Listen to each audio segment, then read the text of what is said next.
හොඳයි මම මේ දවස් දෙක තුනකට කලින් අවස්ථාවක් ලැබුණා මටයි අපේ අඳුරන පිරිසකටයි අනුරාධපුරේ යන්න. ඒක යන්න අවස්ථාව ලැබුණෙත් ඇත්තටම මේ ලොකු සානාසල වැඩ හිටපු ආරණ්‍ය සේනාසනයකට බියලි ආහාර වගේ පූජා කරන්න අවස්ථාවක් ලැබුණා. එහෙ ගියාම අපේ හිටපු දායක පිරිසට ස්වාමීන් වහන්සේලමක් වැඩ හිටපු කුටිය දැක්කහම එතන ඒ වැසිකිලි පද්ධතිය හදලා තිබ්බේ නැහැ. ඒ කුටියේ. ඒතර එතන හිටපු පිරිසට අග්ගාලා කතා කරා අපි එහෙනම් මේ ලැබිච්ච තව මේක නිදානයක් වගේනේ ස්වාමීන් වහන්සේලාට කුටියක් පූජා කරා හසමනයි. එහෙනම් අපි මේකට අවශ්‍ය බඩු ටිකක් තරන් දීලා මේ හාමුදුරනේ අපි කොළඹ එමු කියලා.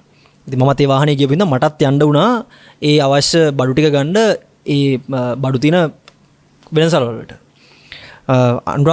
අනුරාධපුර හන්දියකුනේ. ඒ හන්දිය දෙකයි තියෙන්නේ ওই බඩු තියෙන තැන්. අපි ඔන්න එක තැනකට ගිහිල්ලා බඩු ලයිස්තු ඒ හිටපු මලිලාගෙනුත් අහලා අරගෙන බලනකොට මාත් එක්ක ආපු ඉතුරු මේ දායක පිරිස ගියා එළියට. මං එළියට ගිහලා බැලුවාම මේගොල්ලෝ අනිත් කඩේටත් ගිහලා බලනවා දැන්. දැන් සාමාන්‍යයෙන් ওই දෙක සංසන්දනය කරන කට්ටිය ගන්නේ. ඊට පස්සේ දැන් මං අනිත් කඩේට ගිහිල්ලා බලන් ඉන්නකොට මට තේරුණා අර කඩේට වඩා මේ කඩේ ගණන් අඩුයි දැන්. හරිද? දැන් ඒ කට්ටියත් කල්පනා කරා අපරාධනේ හැමෝම අපි අච්චර ගෙවන්නේ ඕකට අපි මෙහෙම අරගත්තා නම් හරි කියලා. කොහොම හරි වැඩේ කරනවා නම් එච්චරනේ. ඒතර භාගයක් බඩු අතනින් ගත්තා භාගයක් බඩු මෙතනින් ගත්තා. දැන් අපිට සතුටුයි මොකද්ද? අපි යන්තම් අහුන්නේ නැහැ. අපි අපිට ඕන බඩු ටිකත් අරගෙන අඩුම මේ වියදමක් යන විදිහට අපි හොඳම දෙයක් ගත්තා කියලා දැන් අපි හිත හදාගෙන යනවා. ඔහේ තියෙන මේ හොඳ ලස්සන වැඩේ තමයි දැන් ඔය ටවුන් එක හුඟක් මේ ජනාකීර්ණයි හුඟක් මිනිස්සු ඉන්නවනේ. එතකොට අර ගබඩා පහසුකම් නැහැ ඕකේ. ඒගොල්ලෝ බිල දාලා දෙනවා. ඒගොල්ලන්ගේ තියෙන ස්ටෝර් එකට ගිහලා ගන්න ඕනේ. හරිද? එතනට ගියාම තමයි දන්නේ කඩවල් දෙකේම තියෙන එකම ස්ටෝරුව. හරිද? තේරෙනවද කියන එක? ඔයගේ තමයි ගන්න සාසර හරිද? අපි හිතනවා මේකට වඩා අපි කරන අනිත් වැඩේ හොඳයි කියලා. අන්තිමට දෙකම මැනේජ් කරන්නේ කවුද? එකම එක්කෙනා තමයි. ඒකයි මාර විශේෂය කියන එක අපි හිතනවා වගේ නෙමෙයි. අපිට සමහරවිට හිතනවා අපි මේ වැඩේ කර හිටපු කෙනා අපිට මහා පාඩුවක් මේ වැඩේ කරන්න පටන් ගත්ත ඉඳලා ලාභයක් වුණා කියලා. බිල දාලා තියෙන එකම තැනින්. ඕකයි ප්‍රශ්නේ. හරිද? මම ඒ උදාහරණ කිව්වේ ඒක වෙනකොටම මට මතක් වුණේ ඕක. අපි එක වැඩක් කළා අනිත් පැත්තට දානවා කියන්නේ අනිත් වැඩේට. අපේ හිත හදාගෙන අපි නතර වෙනවනේ. යන්තම් ඇති අපි බේරුණා කියලා. එහෙම එකක් නැහැ. හැමතැනම අහුවෙනවා. මම කියන එක. ඒකයි පින්වත්නි මෙතන බුදුහාමුදුරුවෝ චුල්ලකම්මිබංග සූත්‍රවල එහෙම මතක් කරන්නේ කෙනෙක් පව් කරා කියන හින්දා. කෙනෙක් පාපෙමයි කරේ කියලා ඒකාන්තයෙන් දුගතිගාමී වෙනවා කියලා වෙන්නේ නැහැ. කෙනෙක් පින් විතරයි කළේ කියලා හිත හදාගෙන ඉන්නවා නම් මම සුගතිගාමී වෙයි අනිවාර්යයෙන්ම කියලා. ඒක වෙන්නේත් නැහැ. ආහල් තිනවද එක්තරා දෘෂ්ටියක් තිබ්බා පන්සිල් රැක්කොත් අනිවාර්යෙන් සුගතිගාමී වෙනවමයි විමුක්තිය ලැබෙනවමයි කියලා. උදාහරණ මතක් කරේ මොකද්ද? සීලය සමාදන් වෙලා රකින්න හින්දා අනිවාර්යෙන් සුගතිගාමී වෙනවා කියලා කෙනෙක් හිතන් ඉන්නවා නම් ඒක මිච්ඡා දිට්ඨිය. තේරෙනවද මං කියව එක? ඒ මොකද බුදුහාමුදුරුවෝ අපිට වඩා හොඳට දන්නවා ඔය ඔක්කොම බඩු වලට බිල්ලියන් එකම කෙනා තමයි කියන එක. හරි. ඒකයි බුදුහාමුදුරුවෝ බෝසතාණන් වහන්සේ කාලේ අබිනිෂ්ක්‍රමණය කරනකොට ඔය බිල්ලියන් මනුස්සයා නේ බිල්ලියන කෙනා යන්න එපා ස්වාමීනි මේ තව ටික කාලයක් හිටියා නම් ඔබ වහන්සේට ඕන විදිහට පින්කම් කරගෙන කටයුතු කරගෙන මිනිසුන්ට උදව් කරගෙන ඉන්න පුළුවන්. බුදුහාමුදුරුවෝ එදා බෝසත් අවදී වුණත් ප්‍රඥාවන්තයි. බුදුහාමුදුරුවෝ මතක් කරේ මොකද්ද? නෑ මීට වඩා දෙයක් හොයන්න තියෙනවා මේකේ මං හින්දා ඒ වෙනුවෙන් යනවා කියන එක. බුදුහාමුදුරුවෝ බුදු වුණාට පස්සේ ආයි මතක් කරා මොකද්ද? දන් දිය යුතුමයි පින් කළ යුතුමයි. ඊට පස්සේ දාන සංවිභාග සූත්‍රය මතක් කරන්නේ. මහණනි ඕගොල්ලෝ දානි සම්බන්ධ මන්තරම් දන්නවනම් මේ සංසාරය තුල බුදු කෙනෙක් තරම් දානි සම්බන්ධව අර්ථය ධර්මය දන්න කෙනෙක් නැහැ නේ. උදාහරණ මතක් කරනවා මම තරම් දානි සම්බන්ධව ඕගොල්ලෝ දන්නවනම් මහණනි කන බත්පතෙන් අවසාන බත් පිඬු හො දීලා වළඳන්නේ. එච්චර ආනිසංසයි දන් දෙන එක. තේරෙනවද? ඒතර බුදුහාමුදුරුවෝ බෝසත් කාලේදී පින් කරගන්න කියලා බිල් කඩන කෙනා කිව්වහම එතන නතර වුණේ නැහැ. හැබැයි බුදුහාමුදුරුවෝ බුදු වුණාට පස්සේ මතක් කරා පාපයෙන් ගැලවෙන්න සබ්බ පාපස්සා කරන කුසලය සම්පාදනය කරන්න. ඒ කියන්නේ පින නැත්තම් කුසලතාවය හදන්න. බුදුහාමුදුරුවෝ එහෙම කියන්නේ නැත්තේ.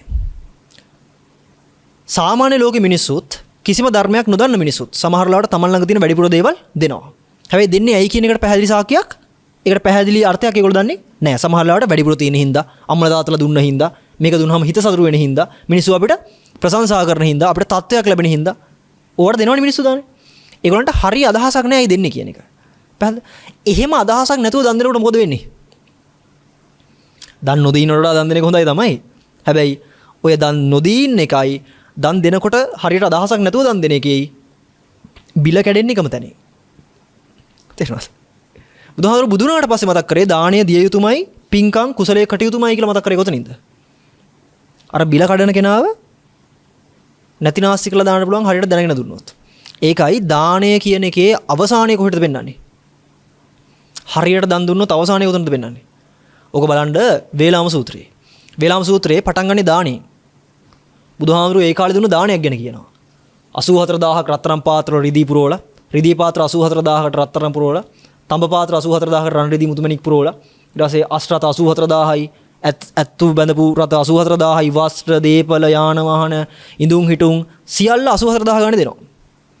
ඒක පෙන්නනවා අවුරුදු 7ක්ද 8ක්ද කොහොමද එක දිගට ඔය දාන දුන්නා කියලා හැමදාම ඔය ගානට. බුදුහාමුදුරුවෝ මතක් කරනවා සිටුතුමාට, සිටුතුමනි ඔය දුන්න දානේ ඔබතුමා අද සංඝයාට දෙන එක් බත් සරලුවකින් ලැබෙන ආනිසංසය සංසන්දනය කරොත්, ඔබ සංඝයාට දුන්න දාණයෙන් හම්බෙන ආනිසංසයෙන් 16න් එකක්වත් 12 කලාවෙන් පංගුවක්වත් එදා දුන්න දාණයෙන් ආනිසංසුන් නැහැ කියනවා.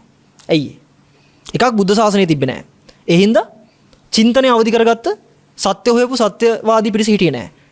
දාණය මහත්ඵල වෙන්න නම් සත්‍ය හොයන පිරිස ලෝකෙ වැඩි ඉන්න ඕනේ. එතකොට තමයි දුන්න දෙයකින් උපරිම ඵලය ලබන්නේ.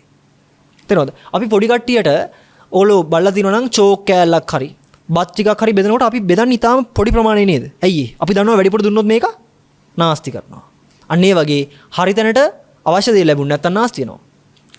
හරියට පරිපාලනය කරන්න බැරි කෙනෙක්ට අනවශ්‍ය බලයක් දුන්නොත් නාස්ති වෙනවා. ඒක හරියට උදාහරණයකට කිව්වොත් එහෙම නොදන්න කමත් එක්ක සල්ලි භාගය හමුනොත් මොකද වෙන්නේ? නොදන්න කමත් එක්ක බලයක් හමුනොත් මොකද වෙන්නේ?